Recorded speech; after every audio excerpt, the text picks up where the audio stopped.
Baik. Assalamualaikum warahmatullahi wabarakatuh. Alhamdulillahirabbil alamin wa bihi nasta'inu ala umuri dunya waddin. Wassalatu wassalamu ala sayyidina wa maulana Muhammadin wa ala alihi wa ashabihi ajma'in, amma ba'd. Hadirin sekalian, para pemirsa yang senantiasa dirahmati oleh Allah Subhanahu wa taala, yang senantiasa kami banggakan. Alhamdulillah, pada kesempatan hari ini kita masih diberikan kesehatan, kenikmatan oleh Allah untuk terus bertolabul ilmi dalam perkuliahan evaluasi pendidikan. Semoga segala usaha kita dalam mengikuti perkuliahan ini betul-betul dicatat oleh Allah sebagai amal hasanah, dan apa yang kita pelajari menjadi ilmu yang manfaat dan barokah fid dini wa dunya wal akhirah. Oleh karena itu, marilah kita awali perkuliahan pada pagi hari ini dengan membaca suratul Fatihah bersama-sama. Yang pertama kita hadiahkan kepada junjungan kita Nabi Agung Muhammad Sallallahu Alaihi Wasallam. Yang kedua kita aturkan kepada ayah ibunda kita. Yang ketiga kalinya kita hadiahkan kepada guru-guru kita, baik yang masih hidup di dunia maupun yang sudah mendahului kita. Semoga dengan bacaan suratul Fatihah ini dapat menambah keberkahan buat kita semua. Ala diniyah wa ala kulli niyatin sholihah. Al-Fatihah. A'udzubillahi minasyaitonirrajim. Bismillahirrahmanirrahim. Alhamdulillahirabbil alamin. Arrahmanirrahim. Maliki yaumiddin. Iyyaka na'budu wa iyyaka nasta'in. Ihdinas siratal mustaqim. Siratal ladzina an'amta 'alaihim ghairil maghdubi 'alaihim waladdallin. Amin. Baik, terima kasih adik-adik. Kali ini kita akan membahas tentang pengolahan nilai. Tentang mengolah nilai, kemarin sudah kita bahas bagaimana cara butir-butir soal kita itu sudah valid, sudah memiliki reliabilitas, memiliki tingkat kesukaran, memiliki daya pembeda. Ini kita akan beralih topik ke pengolahan nilai. Ya. Jadi dalam mengolah nilai itu ada beberapa skala penilaian. Ada 4 skala penilaian. Ada skala bebas, ada skala 1 sampai 10, ada skala 1 sampai 100, dan ada skala huruf. Skala bebas skala 1 sampai 10, kadang nilai itu ada 1 sampai 10, kadang ada yang memberikan 1 sampai 100. Yang keempat ada skala huruf, tidak menggunakan angka tapi menggunakan huruf, bisa A, B, C, dan selanjutnya. Nah, yang pertama adalah skala bebas. Ini ada satu cerita. Jadi pada satu kejadian atau pada salah satu peristiwa setelah selesai ujian, ini ada salah satu siswa atau peserta didik, katakanlah namanya adalah Andi. Dia merasa senyum-senyum kegirangan ketika melihat nilainya. Dia itu mendapatkan skor atau nilai 10. Ya, mendapatkan berapa? Nilai 10. Padahal dia itu merasa ketika menjawab ujian itu agak lupa-lupa, tidak semuanya ingat. Jadi sebagian jawaban dia itu dijawab dengan cara ragu-ragu. Tapi kenyataannya pada hasil penilaian itu dia mendapatkan nilai 10. Nah, kemudian dia itu terlihat dengan wajah yang sangat gembira, senyum-senyum, nampak keriangan di dalam wajahnya. Namun keriangan itu tidak bertahan lama setelah dia itu bertemu 1, 2, sampai 4 temannya. Karena ketika dia bertemu dengan temannya, dia menunjukkan hasil pekerjaan ujiannya tadi, ya nilainya dia mendapatkan nilai 10, ditunjukkan kepada temannya. Setelah menunjukkan kepada temannya tidak lebih dari 4, dia itu tiba-tiba senyum dan keceriaan di dalam wajahnya tiba-tiba menghilang. Ternyata apa? Ternyata 3 atau 4 temannya itu ada yang memiliki nilai 15, ada yang memiliki nilai 17, ada yang memiliki nilai 20, dan ada yang memiliki nilai 25. Nah, jadi si peserta didik ini tadi salah paham, dia tidak mengerti, dikira itu nilai tertinggi itu adalah 10. Tapi ternyata dia ketika dia ingin memamerkan nilainya, ditunjukkan kepada teman-temannya, ada yang mendapatkan nilai lebih tinggi darinya, 15, 17, 20, dan 25. Dan ternyata nilai 25 itu adalah nilai yang tertinggi. Nah, ini karena apa? Karena ternyata gurunya itu memakai atau menggunakan skala bebas, tidak skala pada lazimnya. Memang ini ya memudahkan guru sesuai dengan keinginannya, tetapi bisa menimbulkan kesalahpahaman atau ini ya penerimaan siswa terhadap hasil yang ia peroleh. Karena memang skala bebas itu ya bebas, ada saat dikatakan bebas karena tidak ada patokannya, bisa 1 sampai 10, bisa 1 sampai 10, bisa 1 sampai 15, bisa 1 sampai 25, ada juga 1 sampai 30, ada 1 juga sampai 50, dan ini bergantung, namanya juga skala bebas. Tapi itu tadi, ketika skala bebas ini digunakan, maka sebelum ujian hendaknya disampaikan kepada siswa bahwa penilaian nanti menggunakan skala sekian sampai sekian, 1 sampai 30. Sehingga apabila kalian mampu menjawab semua soal dengan benar, maka Anda akan mendapatkan nilai tertinggi, yaitu 30. Karena skalanya menggunakan 1-30 misalnya. Sehingga siswa itu tidak mengalami kesalahpahaman ketika dia menerima hasil ujiannya, hasil pekerjaannya. Ini namanya skala bebas. Kemudian yang kedua adalah skala 1-10. Jadi nilai terendah itu adalah 1 dan nilai tertinggi adalah 10. Tetapi ya, apabila penilaian ini digunakan, skala ini digunakan untuk menilai ujian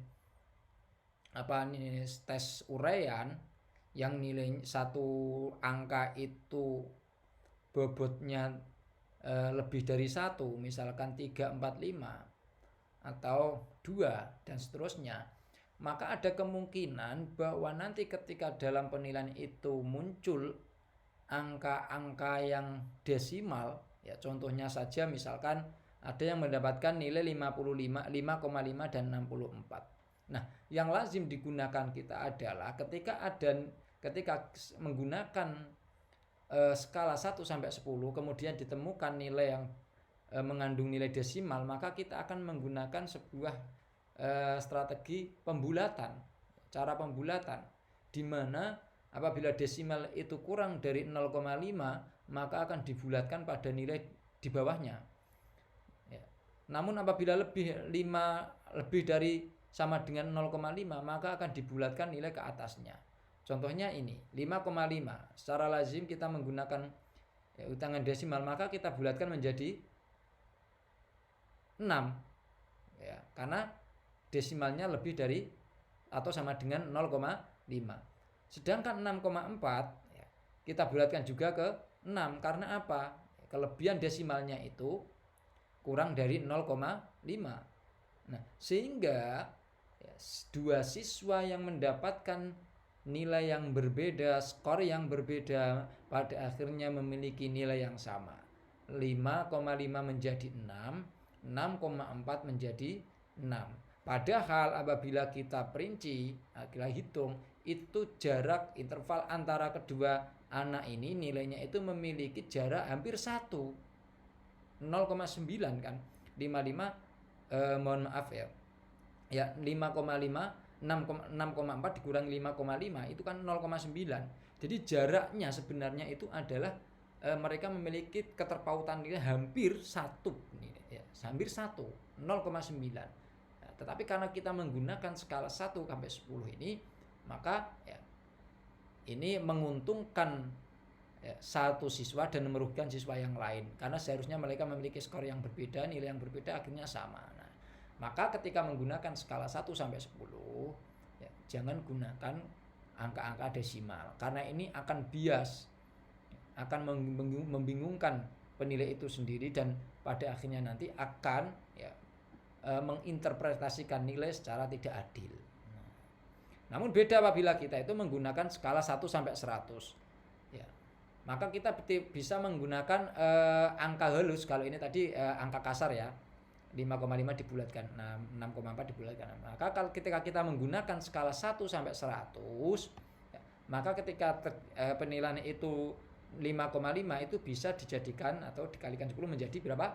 55. Yang 64 menjadi 64, sehingga tidak ada pembulatan, tidak ada pengurangan dan penambahan di dalam penilaian itu, sehingga tidak menguntungkan atau merugikan salah satu peserta didik.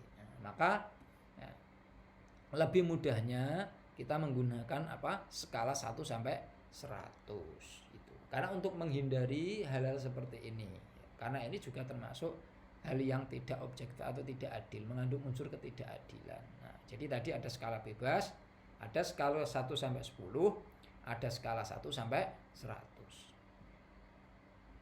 Kemudian yang ketiga, yang keempat, ada skala huruf. Terkadang seseorang itu menilai tidak menggunakan angka atau skor, angka atau nilai ya, angka atau skor, tetapi langsung menggunakan huruf.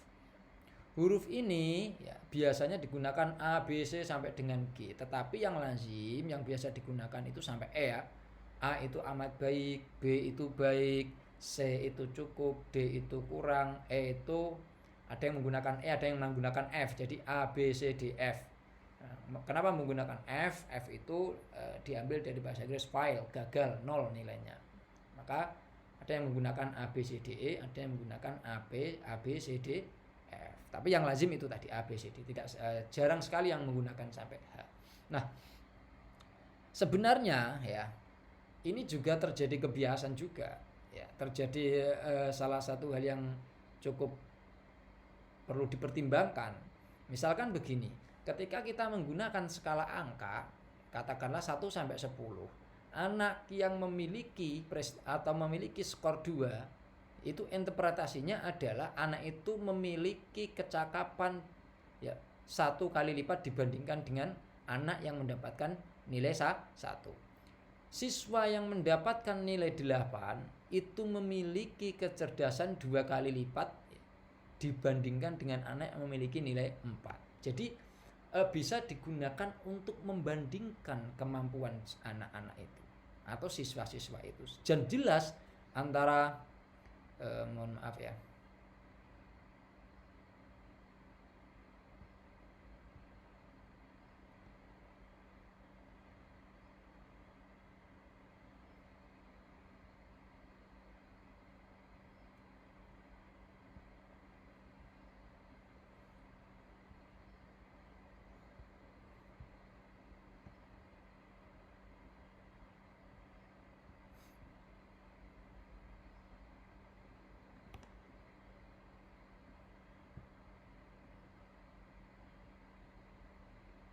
baik, mohon maaf agak ada gangguan karena ini macet ya. Baik, saya teruskan. Nah, jadi ketika kita menggunakan skala angka, ini bisa menunjukkan perbandingan antara satu siswa dengan siswa yang lain dalam hal kecerdasan atau kepandaiannya. Nah, justru tetapi karena itu pula maka banyak orang yang memanfaatkan atau menggunakan skala huruf. Kenapa? Karena penilaian itu tidak sekedar membandingkan tingkat kelipatan kecerdasan, tetapi adalah untuk menunjukkan seberapa baik kemampuannya. Dia itu kemampuannya amat baik, cukup atau sedang. Bukan hanya sekedar untuk membandingkan kecakapan atau berapa kali lipat kecakapan atau kecerdasan antara satu siswa dengan siswa yang lainnya. Maka digunakanlah, banyak yang menggunakan pula, justru banyak yang menggunakan pula skala huruf, di mana anak yang memiliki nilai A itu dianggap paling baik, paling cerdas, dan B baik. Artinya ya, nilai A dan nilai B ini belum tentu anak yang mendapatkan nilai A ini kecerdasannya 2 kali lipat dibandingkan dengan anak yang mendapatkan nilai B, katakanlah misalkan. Dan begitu juga anak yang mendapatkan nilai B belum tentu kecerdasannya itu 2 kali lipat dibandingkan dengan anak yang memiliki nilai C. Dan tidak pula anak yang memiliki nilai C itu kecerdasannya 3 kali lipat anak yang mendapatkan nilai A belum tentu juga kecerdasannya 3 kali lipat dengan anak yang mendapatkan nilai D, dan seterusnya. Maka skala huruf ini tidak bisa digunakan untuk membandingkan kecerdasan satu anak dengan anak yang lainnya berdasarkan kelipatannya. Tapi justru karena itulah banyak orang yang memanfaatkannya untuk digunakan untuk menginterpretasikan kecerdasan seseorang dengan kriteria baik, amat baik, cukup, dan sedang, dan selanjutnya. Itu skala huruf. Nah, yang kedua juga tabel berbandingan. Ketika kita ingin membandingkan tadi siswa, maka ketika kita misalkan ini ya, nama siswa ini contoh saja, di ulangan pertama, ulangan ketiga, ulangan kedua dan ulangan ketiga, biasanya hasil daripada ulangan ini kita rata-rata. Apabila kita itu menggunakan skala huruf, maka misalkan ulangan pertama Andin ini mendapatkan nilai A, Aldebaran mendapatkan nilai B dan seterusnya, maka kita akan kesulitan mencari rata-rata. Ya, kesulitannya di mana? Misalkan ya Andin ini nilai huruf pertama A, B dan C, atau Aldebaran ya. Pertama dia mendapatkan B, kemudian ulangan kedua mendapatkan A, ulangan ketiga dia mendapatkan C. Maka ketika kita ingin membuat rata-rata, apakah akan benar ketika kita di rata-rata itu nilainya Al ini menjadi B ya, karena A ini dikurangi untuk menutup C. Jadi apakah kemudian benar apabila dikatakan rata-ratanya B? Belum tentu ya. Karena apa? Bobot dari masing-masing ya huruf ini berbeda-beda. Kalau ya, seperti Elsa ini semuanya A, rata-ratanya emang mudah. Tapi kalau yang berbeda seperti ini secara logika memang diterima. Aldebaran ini nilai rata-ratanya B, masih bisa diterima secara logika. Tapi apabila kita melihat nilainya Andin A, B, A, kemudian kalau di rata-rata ketemunya berapa? Kemudian A ya, C, A, C. Ini kalau di rata-rata ketemunya berapa? Tidak bisa dibikin rata-rata. Nah, maka itu salah satu kelemahan menggunakan skala huruf ya, skala huruf. Maka perlu adanya tabel perbandingan untuk memudahkan itu. Bagaimana caranya? Ya kita bikin angka. Jadi skala huruf A itu apabila di angka kita menggunakan 100, skala 100, 30 sampai 39 nilai E, 40 sampai 55 nilai D, dan seterusnya. Apabila kita menggunakan angka 1 sampai 10, skala 1 sampai 10, ya 0 sampai 4 E, 4 sampai 5 D, dan seterusnya. Tapi setiap lembaga pendidikan atau satuan pendidikan itu memiliki standar yang berbeda-beda. Misalkan di Unisula ya, dulu sebelum ada nilai AB itu, nilai waktu saya kuliah itu nilainya A B C D E, tidak ada nilai A B. Tidak ada nilai AB, tidak ada nilai BC. Nah, ini menggunakan standar ini 81 sampai 100 dulu itu A. Kalau sekarang 85 sampai 100.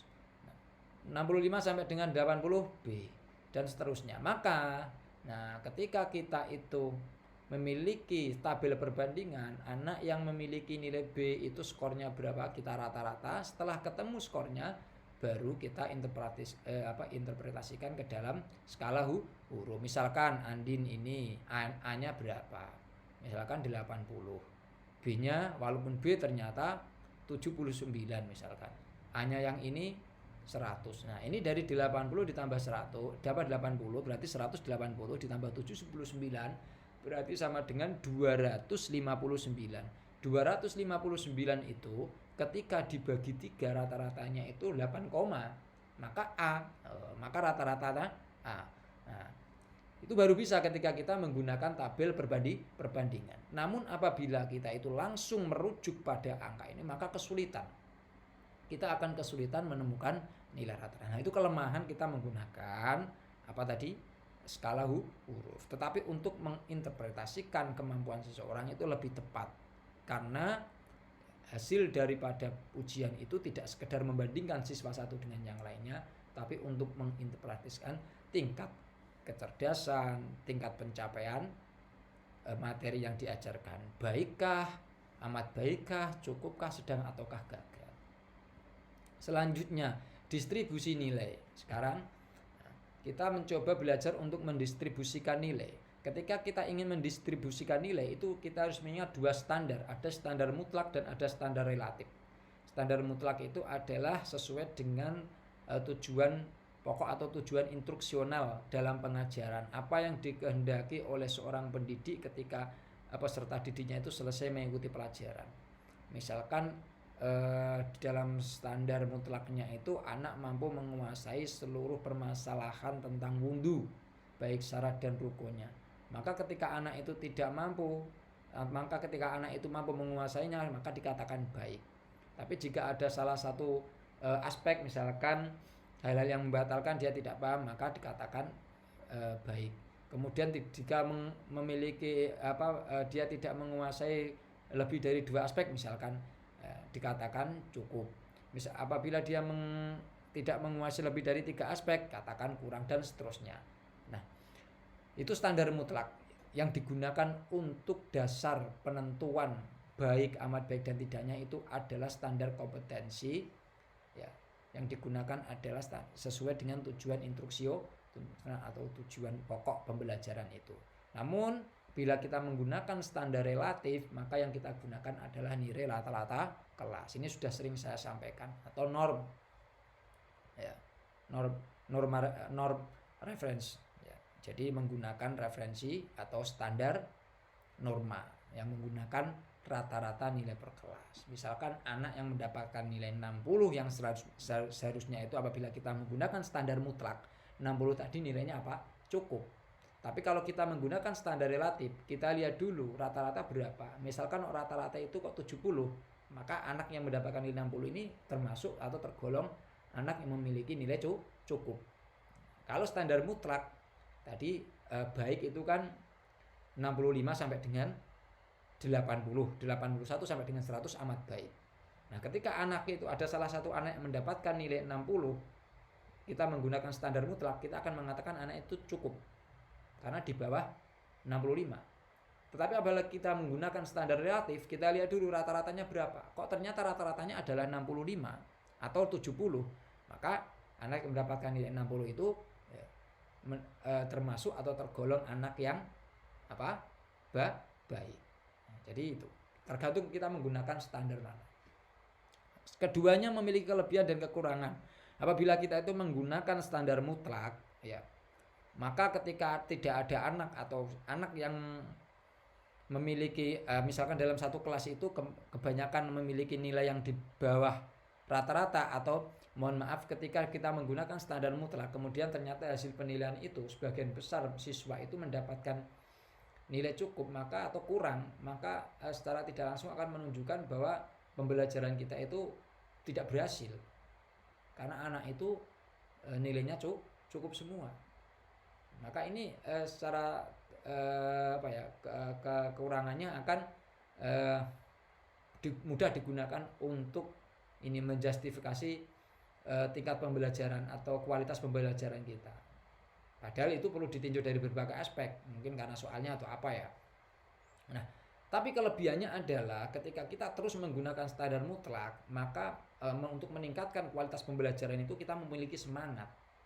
Ya, artinya misalkan hari ini kita menggunakan standar mutlak, anaknya itu rata-rata mendapatkan nilai baik, maka kita bisa meningkatkan standar mutlak itu. Besok kita naikkan lagi standarnya harus sekian dan terus dan meningkat. Nah, itu kekurangan dan kelebihan. Namun apabila kita menggunakan standar relatif, ya, ini juga akan menguntungkan guru karena berapapun hasil pekerjaan anak itu tidak ada anak yang misalkan nilainya jelek semua, tidak ada. Karena apa? Bergantung pada rata-rata. Misalkan banyak anak yang mendapatkan nilai 60 katakan 50 misalkan atau 60 ya. Tidak ada yang mendapatkan nilai 80 apalagi 100. Paling tinggi adalah nilainya 70 dan itu hanya satu orang. Kemudian nilainya kebanyakan 60, 50 dan seterusnya. Nah, tapi itu kan kalau kita lihat dari standar mutlak, pembelajaran kita tidak berhasil karena apa? Hanya ada satu anak yang mendapatkan nilai baik, tidak ada yang mendapatkan tidak ada anak yang mendapatkan nilai amat baik. Tapi kalau kita menggunakan standar relatif, nah, maka kita lihat dulu rata-ratanya. Ternyata kok rata-ratanya 60, nah, maka berarti anak-anak yang mendapatkan nilai 60 ini sudah termasuk anak-anak yang memiliki prestasi baik. Sehingga kualitas pembelajaran itu ya, akan stagnan nantinya. Oh, nggak apa-apa, ini sudah baik semua. Kenapa? Karena rata-ratanya 60, walaupun banyak yang dapat 60 atau 62, nggak apa-apa, kan rata-ratanya 60. Sehingga apa? Laju untuk meningkatkan kualitas pendidikan itu akan semakin lamban karena kita bergantung pada nilai rata-rata kelas. Nah, ya kalau nilai rata-rata kelasnya tinggi, kalau nilai rata-rata kelasnya rendah, nah itu akan memperlambat peningkatan kualitas pembelajaran. Nah, dalam menggunakan standar mutlak ini sebenarnya bergantung pada soal yang kita gunakan. Kalau kita terlalu banyak menggunakan ya soal yang mudah, memiliki tingkat kesukaran yang rendah atau soal itu mudah, ya. Jadi soal yang memiliki tingkat kesukaran rendah itu berarti soal itu mudah. Apabila nilai itu memiliki tingkat kesukaran tinggi berarti nilai itu sulit. Nah, ketika kita itu menggunakan soal yang memiliki tingkat kesukaran rendah, maka kebanyakan anak itu akan mampu menjawab soal, sehingga ketika apabila digambarkan prestasinya akan seperti ini. Nah, jadi kebanyakan anak itu mendapatkan nilai yang mendekati sempurna. Maka dikatakan ini kurva Juling negatif. Kenapa dikatakan negatif? Karena lebih banyak anak yang mendapatkan nilai buruk atau jelek. Begitu juga sebaliknya, ketika kita itu menggunakan soal yang memiliki tingkat kesukaran yang sangat tinggi, artinya sulit, maka kebanyakan anak itu akan mendapatkan nilai yang di bawah rata-rata. Ini jadi julingnya seperti ini. Jadi nilai kebanyakan anak itu mendapatkan nilai sekitar di bawah 5, dan yang kemudian menurun bahkan tidak ada yang nilainya 10 katakan seperti itu. Ini karena apa? Ya, karena soalnya terlalu sulit. Nah, ini dikatakan kurva Juling positif. Ya, positif. Karena apa? Nilainya sedikit. Ya. Namun apabila kita menggunakan standar mohon maaf, ini bukan standar mutlak ya. Ini standar, seharusnya salah ketik. Ini seharusnya standar norma atau norma penilaian acuan norma itu ya, menggunakan standar norma, standar yang kedua tadi, standar relatif. Nah, maka kita bisa mendapatkannya seperti ini.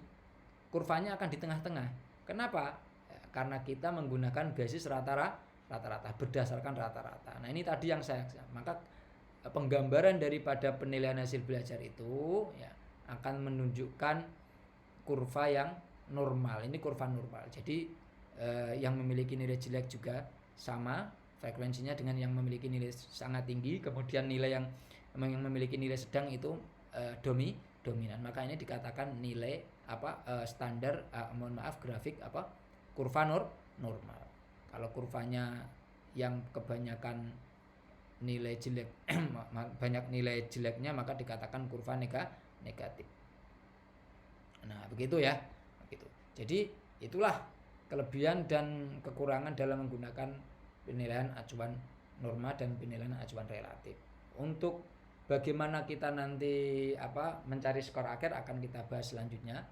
Yang bisa saya sampaikan pada kesempatan hari ini adalah cukup sampai dengan standar penilaian. Nanti di pertemuan selanjutnya kita akan membahas tentang ini standar nilai dan seterusnya, bagaimana menjadi nilai akhir. Baik, semoga bermanfaat. Apabila ada kurang lebihnya mohon maaf.